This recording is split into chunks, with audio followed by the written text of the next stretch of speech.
أعوذ بالله من الشيطان الرجيم. قل هذه سبيلي أدعو إلى الله على بصيرة أنا ومن اتبعني وسبحان الله وما أنا من المشركين.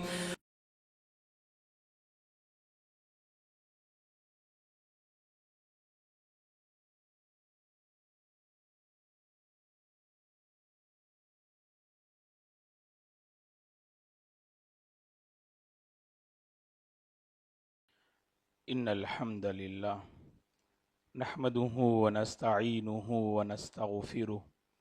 ونعوذ بالله من شرور أنفسنا ومن سيئات أعمالنا من يهده الله فلا مضل له ومن يضلل فلا هادي له وأشهد أن لا إله إلا الله وأشهد أن محمدا عبده ورسوله أما بعد فأعوذ بالله من الشيطان الرجيم يا أيها الذين آمنوا اتقوا الله حق تقاته ولا تموتن إلا وأنتم مسلمون يا أيها الناس اتقوا ربكم الذي خلقكم من نفس واحدة وخلق منها زوجها وبث منهما رجالا كثيرا ونساء واتقوا الله الذي تساءلون به والأرحام إن الله كان عليكم رقيبا يا أيها الذين آمنوا اتقوا الله وقولوا قولا سديدا يصلح لكم أعمالكم ويغفر لكم ذنوبكم ومن يطع الله ورسوله فقد فاز فوزا عظيما فإن خير الحديث كتاب الله وخير الهدي هدي محمد صلى الله عليه وسلم وشر الأمور محدثاتها وكل محدثة بدعة وكل بدعة ضلالة وكل ضلالة في النار فأعوذ بالله من الشيطان الرجيم ولقد خلقنا الإنسان ونعلم ما توسوس به نفسه ونحن أقرب إليه من حبل الوريد إذ يتلقى المتلقيان عن اليمين وعن الشمال قعيد ما يلفظ من قول إلا لديه رقيب عتيد وجاءت سكرة الموت بالحق ذلك ما كنت منه تحيد ونفخ في السور ذلك يوم الوعيد وجاءت كل نفس معها سائق وشهيد لقد كنت في غفلة من هذا فكشفنا عنك غطاءك فبصرك اليوم حديد وقال قرينه هذا ما لدي عتيد ألقيا في جهنم كل كفار عنيد مناع للخير معتد مريب الذي جعل مع الله إلها آخر فألقياه في العذاب الشديد قال قرينه ربنا ما أطغيته ولكن كان في ضلال بعيد قال لا تختصموا لدي وقد قدمت إليكم بالوعيد ما يبدل القول لدي وما أنا بظلام للعبيد إن عدة الشهور عند الله 12 شهرا في كتاب الله يوم خلق السماوات والأرض منها 4 حرم ذلك الدين القيم فلا تظلموا فيهن أنفسكم ہر قسم کی تعریف بزرگی اور بڑائی اس اللہ وحدہ لا شریک کے لیے ہے جس نے اس ساری کائنات کو پیدا کیا. درود اور سلام ہو رحمت للعالمین خاتم النبیین محمد عربی صلی اللہ علیہ وسلم پر جن پر اللہ تعالیٰ نے واضح شریعت کو نازل فرمایا. صحابہ اکرام رضوان اللہ علیہم اجمعین، تابعین، تبع تابعین، تمام مؤمن مرد اور عورتوں پر اللہ کی رحمت اور اس کی سلامتی ہو، آمین. محترم بزرگوں، نوجوانوں، عزیز بچوں اور قابل احترام میری ماں اور بہنوں، اسلامی مہینوں میں ماہ رجب میں ہم سانس لے رہے ہیں اور اس مہینے کے حوالے سے ہم اور آپ اچھی طرح سے جانتے ہیں کہ حرمت والے مہینوں میں سے ایک رجب کا مہینہ ہے، اور اہل علم نے کہا کہ رجب کے مہینے کو رجب الفرد بھی کہا جاتا ہے، کیونکہ یہ مہینہ دیگر حرمت والے مہینوں سے کچھ الگ ہی ہے، کیونکہ اللہ تبارک و تعالی نے حرمت والے مہینے 4 مقرر فرمائے، ان میں سے 3 جن کے متعلق اللہ کے نبی نے فرمایا صلی اللہ علیہ وسلم نے 3 متوالیات کہ 3 مہینے مسلسل اور پے در پہ آتے ہیں، ذو القعدہ، ذو الحجہ و محرم الحرام، جمادی الاولی اور جمادی الاخری اور شعبان کے مابین جو مہینہ پایا جاتا ہے اس کو ہم رجب کہتے ہیں، اور اسی لیے اہل علم نے اس کو رجب الفرد بھی کہا۔ رجب کے ناموں میں سے ایک نام رجب الحرام بھی ہے، کیونکہ حرمت والے مہینوں میں ایک عظیم مہینہ رجب کا مہینہ ہے، اور اس مہینے کو رجب مضر بھی کہا جاتا ہے، کیونکہ زمانہ جاہلیت میں ہم اور آپ اچھی طرح سے جانتے ہیں کہ حرمت والے مہینوں کی قدر کرنا، پاس و لحاظ کرنا،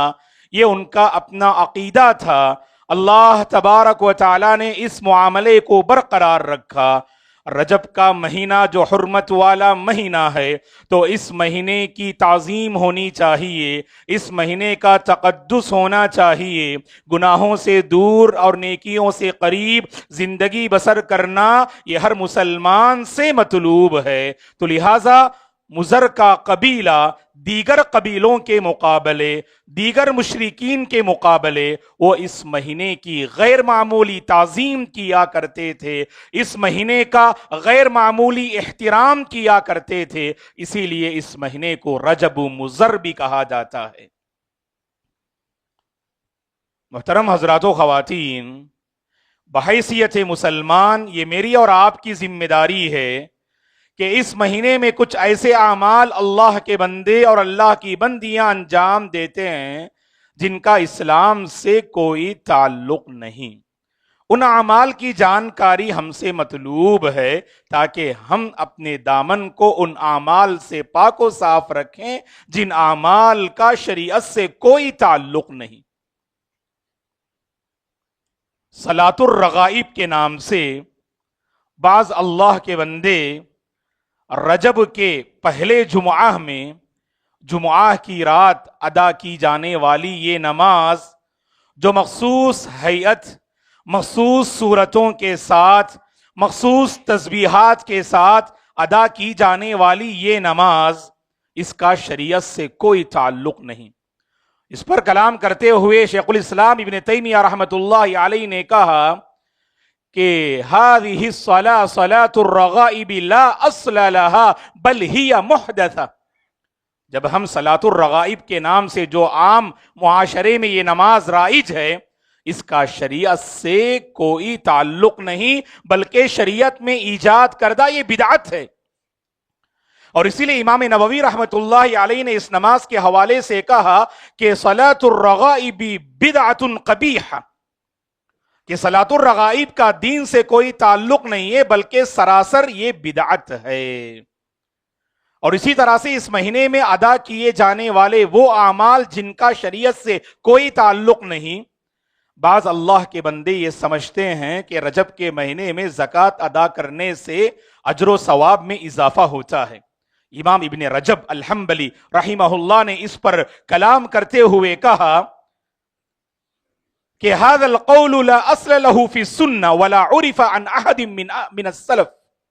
یہ ایسی بات ہے کہ رجب کے مہینے میں زکوٰۃ ادا کرنے سے اجر و ثواب میں اضافہ ہوتا ہے، اس کا احادیث سے کہیں ثبوت نہیں ملتا ہے، اور سلف صالحین میں سے بھی کہیں سے اس کا نمونہ ہمیں نظر نہیں آتا ہے۔ زکوٰۃ کا تعلق تو نصاب سے ہے، زکوٰۃ کا تعلق تو حولان حول 1 سال کے گزرنے سے ہے۔ اگر کوئی بندہ مال اس کا نصاب کو پہنچ جائے اور اس مال پر جو مال کے نصاب کو پہنچا ہے اس پر 1 سال اگر گزر جائے تو اہل علم نے کہا کہ جب اس پر 1 سال گزرے اور وہ مہینہ جو بھی ہو اس مہینے میں اس پہ لازم ہے کہ وہ اللہ کی راہ میں زکوٰۃ کو نکالے.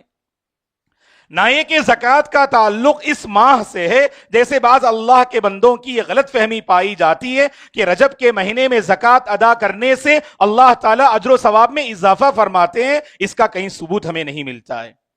اور ایک عمل جو اس مہینے میں انجام دیا جاتا ہے، اللہ کا کرم ہے کہ بہت سارے افراد اس عمل سے الحمدللہ پاک تو ہیں، لیکن ہم جانتے ہیں کہ مسلم معاشرے میں کچھ ایسے افراد جن کا دین سے براہ راست کوئی تعلق نہیں، جو مسلمان ہیں صحیح لیکن دین کی مبادیات سے جن کا کوئی تعلق نہیں، باقاعدہ اس عمل کو اس مہینے میں انجام دیتے ہیں. دراصل یہ زمانہ جاہلیت میں مشرکین کا عمل تھا، اور صحیح بخاری اور مسلم کی حدیث میں اللہ کے نبی صلی اللہ علیہ وسلم نے مشرکین زمانہ جاہلیت میں رجب کے مہینے میں جس عمل کو انجام دیتے تھے اس عمل کا ذکر کرتے ہوئے آپ نے فرمایا لا فرع ولا عتیرۃ. صحیح بخاری مسلم کی حدیث ہے. عتیرۃ رجب کے نام سے ایک جانور کو ذبح کرنا اور یہ سمجھنا کہ رجب کے مہینے میں اگر خون بہایا جائے کسی جانور کا تو اللہ کو یہ بہت پسندیدہ عمل ہے. دراصل یہ زمانہ جاہلیت کا وہ عقیدہ تھا جسے اللہ کے نبی صلی اللہ علیہ وسلم نے ختم فرما دیا. لہذا کوئی بکری اور کوئی اونٹنی جو زمانے جاہلیت میں مشرکین بتوں کے نام پر جو ہے ذبح کیا کرتے تھے، اگر کوئی بندہ اس مہینے میں اس عمل کو باقی رکھتے ہوئے اللہ کے نام پر بھی ذبح کرے، لیکن اس کے پیچھے اگر یہ عقیدہ ہو کہ رجب کے مہینے میں قربانی دینا اگر مطلوب ہے تو سمجھ لیجئے گا یہ خلاف سنت عمل ہے اور اس کا شریعت سے کوئی تعلق نہیں.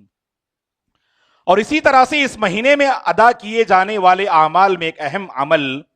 جس پر بہت سارے لوگ عمل کرنے کی کوشش کرتے ہیں، اللہ کا خوف اختیار کرنا چاہیے کہ رجب کی 27ویں تاریخ،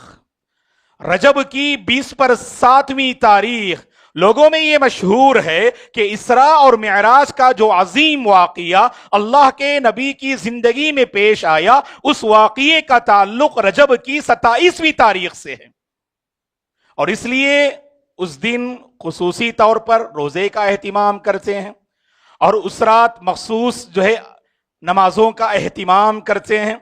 یاد رکھیں اللہ کے بندو، اللہ کی بندیوں، یہ واقعہ یقیناً اس پر میرا اور آپ کا ایمان ہے. اللہ کے نبی کی زندگی میں یہ عظیم واقعہ رونما ہوا، لیکن امت کے تمام علماء کا اس بات پر اتفاق ہے کہ یہ واقعہ بالضبط اور بالتحدید، تحدید کے ساتھ، تعین کے ساتھ کس سال یہ واقعہ رونما ہوا اور اسی طرح سے کس تاریخ اور کس مہینے میں یہ واقعہ رونما ہوا، اس پر تمام علماء متفق ہیں کہ اس کی کوئی حد بندی نہیں اور اس کی کہیں تعین ہمیں نظر نہیں آتی ہے. لیکن یہ واقعہ ثابت ہے. 15ویں پارے کو پڑھیے گا. سبحان الذی اسری بعبدہ لیلا من المسجد الحرام الى المسجد الاقصى الذی بارکنا حولہ کہہ کر ابتدائی آیات میں اللہ تعالیٰ نے اسی واقعے کا ذکر کیا. تو وہیں پر امت کا اس بات پہ بھی اتفاق ہے یہ واقعہ کب رونما ہوا. آپ جانتے ہیں اللہ کے نبی کی زندگی میں پے در پہ مشکلات اور مصائب کا سامنا آپ کو جو ہے کرنا پڑا. ابو طالب کی گھاٹی میں 3 سال آپ محصور رہے. ابو طالب کی گھاٹی سے کیا باہر نکلے، ادھر چچا ابو طالب کی وفات ہوئی جو دعوت کی راہ میں قدم قدم پر آپ کا ساتھ دینے والے، دعوت کی راہ میں مضبوط سہارا تھے چچا ابو طالب، ان کی وفات ہوتی ہے. اور اسی طرح سے اللہ کے نبی کی پہلی اور چہیتی بیوی خدیجۃ الکبریٰ رضی اللہ عنہا کی وفات بھی گویا کہ شعب ابی طالب کے بعد ہوتی ہے. ابو طالب کی وفات ہوئی اور خدیجہ رضی اللہ عنہا کی وفات ہوئی. اس کے بعد آپ طائف کا سفر کرتے ہیں اور طائف کے اوباشوں نے آپ کے ساتھ جو معاملہ کیا، تاریخ اور سیرت کے اوراق اس بات پر شاہد ہیں کہ طائف والوں نے آپ کے ساتھ جو ناروا نامناسب سلوک کیا وہ ہم میں سے ہر ایک اس سے واقف ہیں. پے در پہ مشکلات، پے در پہ آزمائشیں اللہ کے نبی کی زندگی میں. سفر طائف کے بعد اللہ تعالیٰ نے اپنے حبیب کے دل کی دلجوئی کے لیے اور آپ کے دل کو تسلی کا سامان فراہم کرنے کے لیے ایک ایسا واقعہ آپ کی زندگی میں رونما ہوا. اب تک روئے زمین میں جتنے پیغمبر رونما ہوئے ان پیغمبروں میں سے کسی کو اللہ تعالیٰ نے یہ مقام، یہ شرف، یہ فضیلت اللہ تعالیٰ نے عطا نہ کی. راتوں رات آپ مکے سے بیت المقدس جاتے ہیں اور بیت المقدس سے آپ ساتوں آسمان کا سیر کرتے ہیں، جس کو ہم اسراء اور معراج کے واقعے سے جو ہے تعبیر کرتے ہیں. اسراء کا واقعہ یعنی مکے سے براق کے ذریعے، براق نامی سواری کے ذریعے مسجد اقصی کا سفر کرنا اور پھر مسجد اقصی سے ساتوں آسمان کا سیر کرنا، اسے معراج کہتے ہیں. یہ دو واقعات ہیں. مکے سے بیت المقدس کے واقعے کو اسراء کہا جاتا ہے اور بیت المقدس سے ساتوں آسمان کا جو آپ نے سیر کیا اس کو معراج سے تعبیر کرتے ہیں. یہ واقعہ آپ کی زندگی میں رونما ہوا، لیکن رجب کی 27ویں تاریخ کو یہ واقعہ رونما ہوا. اللہ کی قسم کہیں بھی اس کا ثبوت ہمیں نہیں ملتا ہے دوستو. تو پھر یہ نماز مخصوص کس بنیاد پہ اللہ کے بندے انجام دیتے ہیں؟ اور روزہ رکھنا بھی ثابت نہیں. امام ابن قیم رحمت اللہ علیہ نے بڑی بہترین بات فرمائی. رجب کے حوالے سے خواہ نماز کا معاملہ ہو، روزے کا معاملہ ہو یا کوئی اور عبادت کا مسئلہ ہو، جتنی احادیث لوگ عموماً پیش کرتے ہیں فَهُوَ كَذِبٌ مُفْتَرَى، کہ وہ تمام احادیث یا تو بالکل من گھڑت ہیں یا بالکل سند سے وہ احادیث ثابت نہیں ہیں. اب آئیے گا دوستو، مختصر وقت میں ہم آپ کی خدمت میں یہ بات پیش کریں گے. ماہ رجب میں ادا کیے جانے والے یہ اعمال صحیح، لیکن بحیثیت مسلمان اس مہینے میں میری اور آپ کی ذمہ داری کیا ہے؟ سب سے پہلی ذمہ داری یہ ہے، یہ حرمت والا مہینہ ہے نا، تو حرمت والے مہینے کی ہمیں قدر کرنی چاہیے. عام مہینوں میں یقیناً ہر انسان، ہر مسلمان سے خصوصاً گناہوں سے وہ باز رہے، اللہ کو ناراض کرنے سے وہ باز رہے، اپنے دامن کو محرمات سے بچائے، اپنے دامن کو منہیات سے بچائے، اللہ کو ناراض کرنے والے ہر عمل سے اپنے دامن کو بچائے. یہ ہر مسلمان سے مطلوب ہے، صحیح. لیکن جب حرمت والے مہینے میں کوئی مسلمان داخل ہوتا ہے اسے اور زیادہ سنجیدہ ہو جانا چاہیے، اسے اور زیادہ باشعور ہو جانا چاہیے. گویا کہ یہ مہینہ توبے کی دعوت دیتا ہے،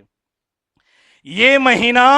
توبے کی دعوت دیتا ہے. اور یہ مہینہ جب حرمت والا ہے تو میرے اور آپ کی یہ شان ہونی چاہیے اس مہینے میں اپنے آپ کو گناہوں سے باز رکھنے میں ہم کامیاب ہو جائے. اس پر کسی کی توجہ نہیں ہوتی. اللہ نے قرآن میں کیا فرمایا؟ خطبہ مسنونہ کے بعد میں نے آپ کے سامنے سورہ توبہ کی ایک آیت کریمہ میں نے تلاوت کی. اللہ تعالیٰ اس آیت میں فرماتے ہیں کہ منہا اربعۃ حرم، کہ اللہ تعالیٰ نے جب سے آسمان و زمین کو پیدا کیا اس وقت سے اللہ کے پاس مہینوں کی گنتی گویا کے سال کے 12 مہینے ہوا کرتے ہیں. ان 12 مہینوں میں اللہ کے پاس 4 حرمت والے مہینے ہیں. اللہ ذکر کرنے کے بعد فرماتے ہیں فَلَا تَظْلِمُوا فِيهِنَّ أَنفُسَكُمْ، اے اللہ کے بندو ان حرمت والے مہینوں میں اپنے آپ پہ ظلم نہ کرنا، ان حرمت والے مہینوں میں اپنے آپ پہ ظلم نہ کرنا.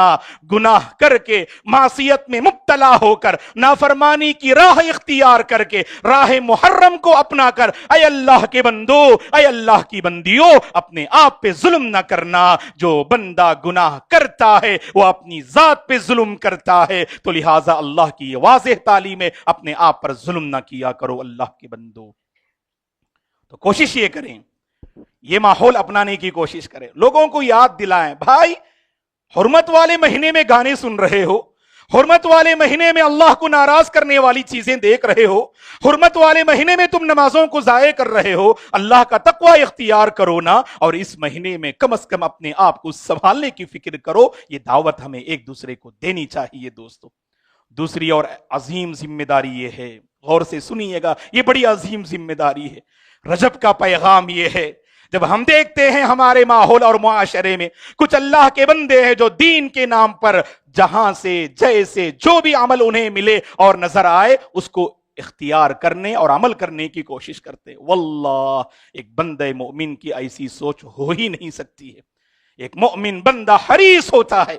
کتاب و سنت پر عمل کرنے کے حوالے سے غیر معمولی شوق اس کی زندگی میں آپ کو نظر آئے گا. جب اس کے سامنے یہ بات رکھی جاتی ہے کہ بھائی آپ کا یہ عمل خلاف سنت ہے, دین سے ثابت نہیں ہے, تو ہمارا ایمان اتنا مضبوط ہونا چاہیے, اللہ کی خاطر اس کام کو چھوڑ دیجئے گا. اللہ کے بندو,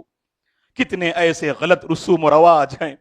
جمعہ کے خطبوں میں خطیب حضرات, اسلامک پروگرام میں مختلف علماء ان بدعات و خرافات کو لے کر, غلط رسوم و رواج کو لے کر اپنا درد اور اپنی فکر آپ کے سامنے بیان کرتے ہیں تاکہ ہماری آخرت بن جائے, تاکہ ہمارے اعمال اللہ کے پاس قبول ہو جائیں, تاکہ حوض رسول کے پاس جب ہماری حاضری ہو تو فرشتے ہمیں نہ روک دیں کہ اے پیغمبر آپ نہیں جانتے ہیں یہ وہ لوگ ہیں جو آپ کے بعد آپ کے دین کو انہوں نے مسخ کر ڈالا, آپ کے بعد آپ کے دین کو انہوں نے بدل ڈالا. ایسا نہ کہیں فرشتے ہمارے حق میں. تو لہٰذا جیسے ہی دین کے حوالے سے کوئی بات کہی جاتی ہے اسے اپنانے کی فکر کیجیے گا, یہ ایمان رکھیے گا آپ. اگر اب تک آپ کا دل آمادہ نہیں ہوتا ہے نا, جب بھی کوئی بات کہی جاتی ہے لوگ ٹھکرا دیتے ہیں, وہ آپ کی حدیث میں ہوگی نعوذ باللہ, وہ آپ کی شریعت میں ہوگی. اللہ کے بندو کہ احادیث ایک ہی ہیں اور شریعت ایک ہی ہے, کتاب و سنت ایک ہی ہے, تو لہٰذا یہ کہنا کہ یہ آپ کا جو ہے معاملہ ہے, یہ آپ کا جو ہے تعلق ہے, اللہ کی قسم ایسا نہیں ہے. اگر کوئی بندہ آپ کو اگر روکتا ہے کہ بھائی یہ بدعت ہے, وہ آپ کی آخرت کو بچانا چاہتا ہے, وہ آپ کے اعمال کی حفاظت کرنا چاہتا ہے, اس کی قدر کیجئے گا. اس کی حقیقت میں آپ قدر نہیں کر رہے ہیں بلکہ آپ کتاب و سنت کی قدر کر رہے ہیں.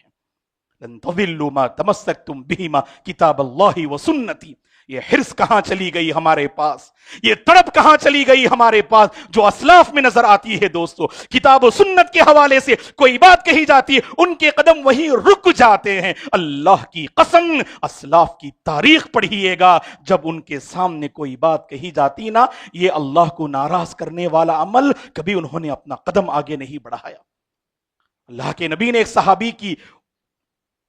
انگلی میں دیکھا کہ وہ سونے کی انگوٹھی پہنے ہوئے, صحیح مسلم کی حدیث ہے.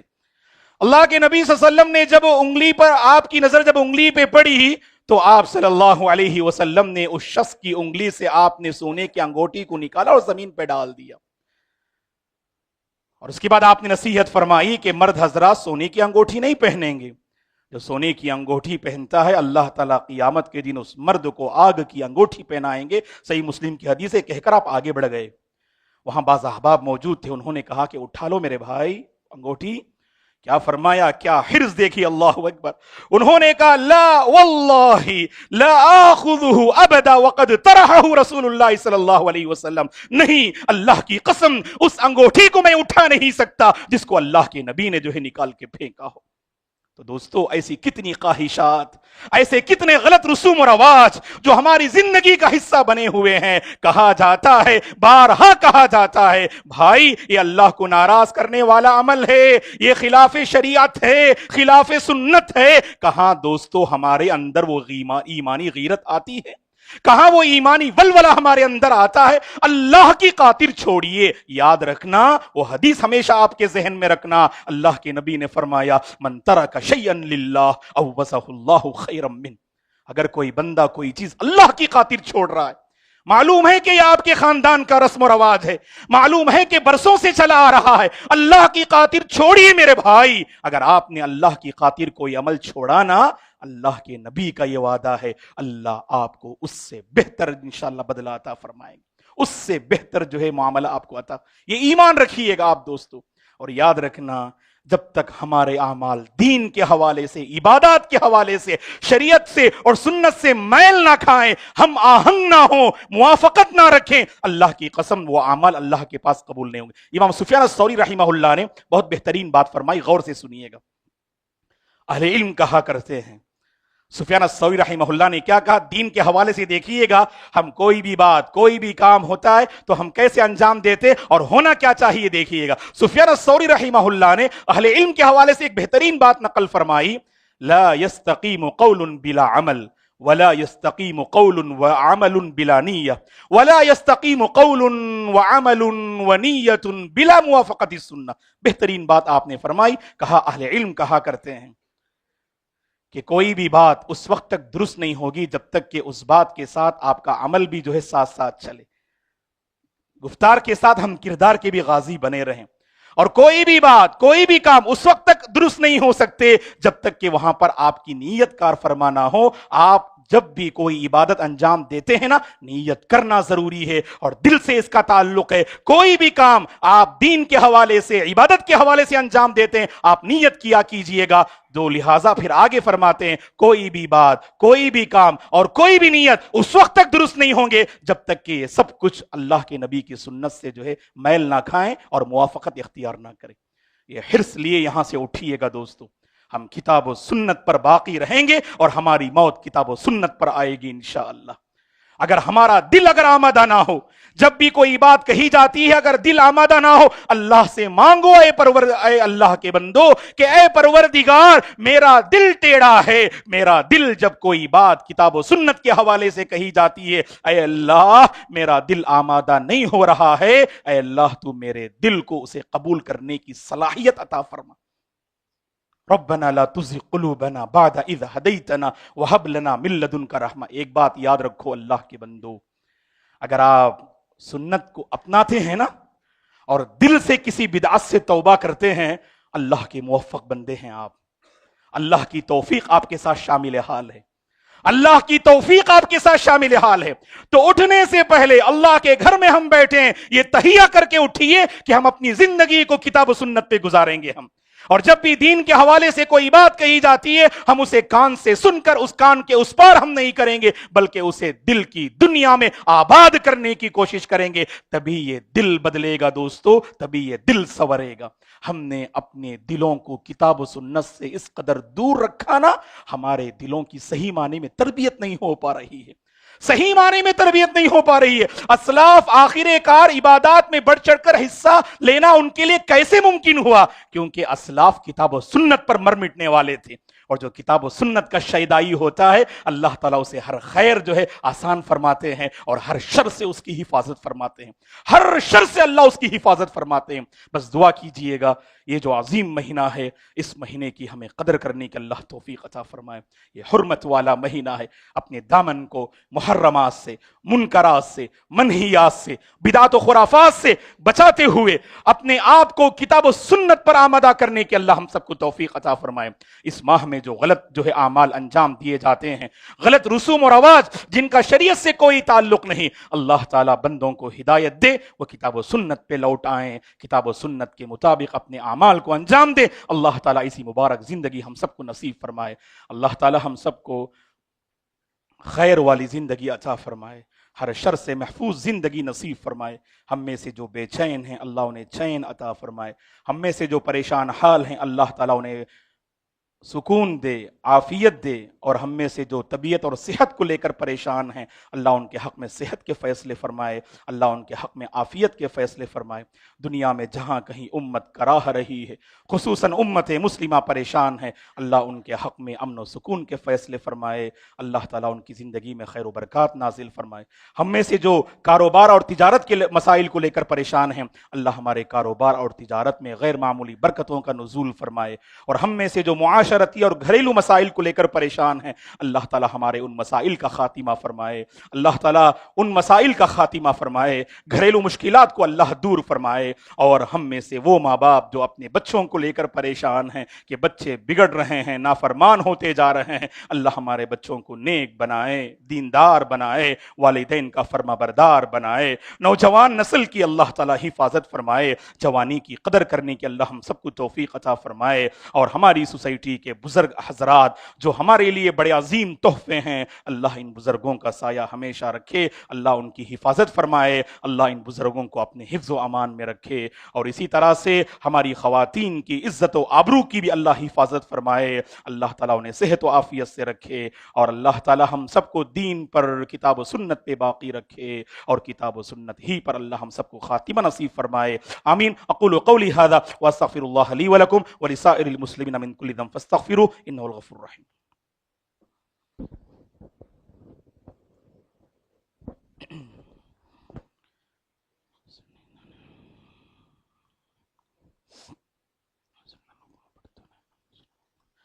إن الحمد لله نحمده ونستعينه ونستغفره ونعوذ بالله من شرور أنفسنا ومن سيئات أعمالنا من يهده الله فلا مضل له ومن يضلل فلا هادي له وأشهد أن لا إله إلا الله وأشهد أن محمدا عبده ورسوله أما بعد فأعوذ بالله من الشيطان الرجيم إن الله وملائكته يصلون على النبي يا أيها الذين آمنوا صلوا عليه وسلموا تسليما اللهم صل على محمد وعلى آل محمد كما صليت على إبراهيم وعلى آل إبراهيم إنك حميد مجيد اللهم بارك على محمد وعلى آل محمد كما باركت على إبراهيم وعلى آل إبراهيم إنك حميد مجيد اللهم أعز الإسلام والمسلمين وأذل الشرك والمشركين اللهم انصر الإسلام والمسلمين اللهم انصر إخواننا المستضعفين في كل مكان اللهم أصلح أحوال المسلمين في الهند اللهم أصلح أحوال المسلمين في كل مكان يا رب العالمين